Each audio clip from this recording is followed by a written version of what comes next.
How to have better one-to-one check-ins with your manager. Here's a few things that I cover in every one-on-one to have a productive conversation. This is typically what I cover. The first thing I do is set the context and the agenda. When people are running around from meeting to meeting to meeting, it's always really helpful if you remind them what you're doing in that session or what you're working on. Recall, I'm working on project 1, 2, and 3, and today I'd really like to talk through XYZ. Then I might run through a quick status update on each of those projects. So project 1 and 2, here's the status update, no flags, just FYIs. Then I get into the actual working session of the check-in, where I cover anything I might need their engagement on. So during this time, I will talk through anything I'm gated on, flags, concerns, brainstorm, areas I want their input, areas for discussion, things like that. This should take up the majority of the one-on-one. I like to make sure that we're both on the same page about what I'm working on over the next week or however long the timeline is, and so there's no surprises between the two of us. Let me know if you have any questions and follow for more advice. If you do only one thing at work over the next 2 days, do this. This is my favorite piece of advice to make it easier for you to disconnect over the holidays and make that first day back at work easier on yourself. You're going to send a note to yourself. You're going to send an email that captures all of the things going on in your mind right now. Basically everything you're working on, important context. This is what I would put in my note to self. For each project or work stream or thing that I'm working on, I'll include the project status, basically a quick note to myself on how the project's going. What have I completed so far? What's in progress? What you need to do next when you come back. I'll also include deadlines and key dates that are coming up. Write down any other reminders that I have for January. Don't forget this. Here's some other tasks, things like that. Get all of this written down into an email, send it to yourself, and then disconnect for the holidays. Nobody is telling you this, so I am going to tell you this. The thing that's holding you back at work is your brutal honesty. I know. Everyone says they want your authentic self. They don't. They don't care about your opinions. They don't want to hear every single thing that's on your mind. They want you to be a team player. I said what I said. This is for the overachievers, the ones staying late, picking up the slack, trying to prove your worth. You can't repair a toxic workplace. You outlast it or you walk.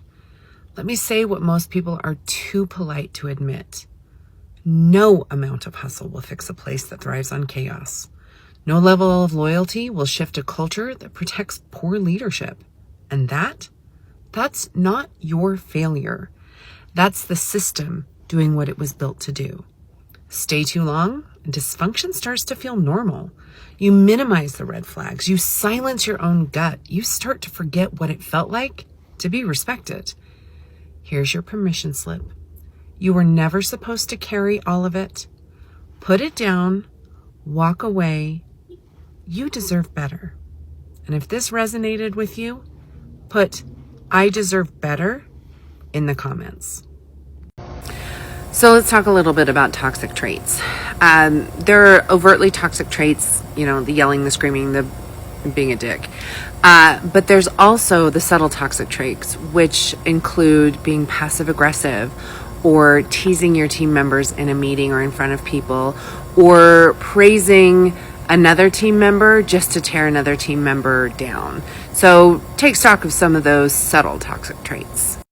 I want your comments. That's right, TikTok. I want your comments. I am trying to come up with a series that is valuable to you, that you will enjoy. So in the comments below, tell me what would be the most useful thing for you. If you're the one on your team that everyone goes to when they have that quick question, oh, this is going to be for you. You didn't ask for it, but somehow you are the go-to trainer on your team, but you have other responsibilities. And next thing you know, you're in 3 extra meetings and you want to help, but it gets time consuming. I used to have the same issue too until I started using Scribe. Go to scribehat.com and download the Chrome extension. And when you're ready, click Start Capture and just do the task like normal. And when you're done, hit Complete Capture. What it does is it turns your actions into step-by-step guide, screenshots and all. No writing, no editing, no extra effort. Now when someone has to pull a report, I just send them the link. That lip product was actually made for your nipples, not your face. Yep, not your cheeks, not your lips, and yet here you are, swiping across your face like it was always meant for that. And here's the twist. What if your career is just like Bennington?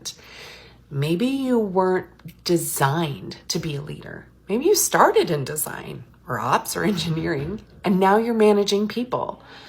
Guess what? The best leaders weren't born for it. They repurposed what they were already great at just like Benetint, and that makes them iconic. Tag the most unexpected leader you can think of. Benetint vibes only. Let's be honest, people are going to test your boundaries. And if you don't know how to respond, you end up either staying silent and stewing or reacting in a way that gets you labeled as difficult and maybe even into HR.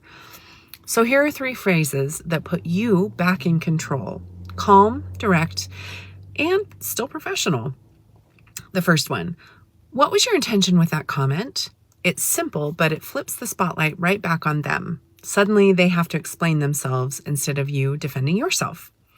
The second one, if there's feedback on my work, I'd prefer you share it with me directly. That line shuts down gossip, and it makes it crystal clear that you expect conversations to stay professional, not whispered behind your back. And the last one, let's keep this conversation respectful, the same way I'm doing with you. This one is powerful because it calls out the tone without escalating. You set the standard and model exactly what you expect. Here's the truth. Standing up for yourself at work doesn't mean being rude. It means holding the line with confidence. And when you do, people learn quickly that you are not the one to test. So if this resonated, type boundaries in the comments. Have you ever noticed that coworker, the one who throws you under the bus, somehow keeps getting invited to the next meeting, or worse, promoted? Let me be blunt. Every time you obsess over how unfair it is, every time you replay that conversation in your head or vent about it for the 10th time, you're feeding it. You're giving your energy to a system or a person that already took too much from you.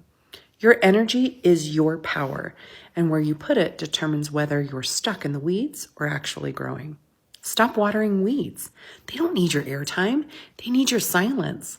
Let them starve for your attention while you put your energy into the things that actually matter: your reputation, your results, and your peace. And here's the thing. Success is the quietest revenge. You don't have to fight their game. You don't have to match their pettiness. And you definitely don't have to chase validation from people who thrive on chaos. Protect your focus. Build your track record. Keep your peace intact. That's how you win. Quietly, strategically, and without them. And if this resonated, put bus driver in the comments. So let's talk a little bit about toxic traits. There are overtly toxic traits, the yelling, the screaming, the being a dick. But there's also the subtle toxic traits, which include being passive aggressive, or teasing your team members in a meeting or in front of people, or praising another team member just to tear another team member